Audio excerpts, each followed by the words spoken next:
Kulo na yung tubig, so ilalagay na natin yung pansit canton. So lalagay na natin itong mga boy para makakain na tayo at maluto. Kasi kumukulo na yung tubig natin.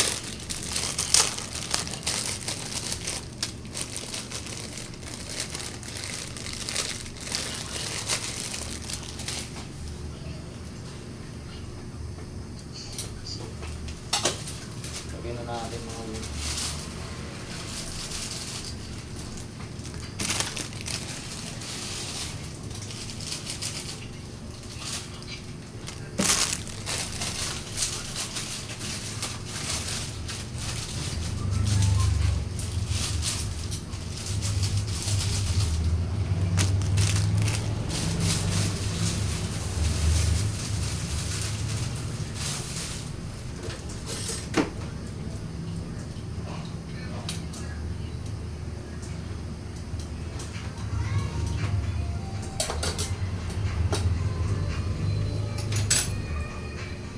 So pakuluin lang natin ng konti mga boy kasi naisalang na natin yung ating pansit canton.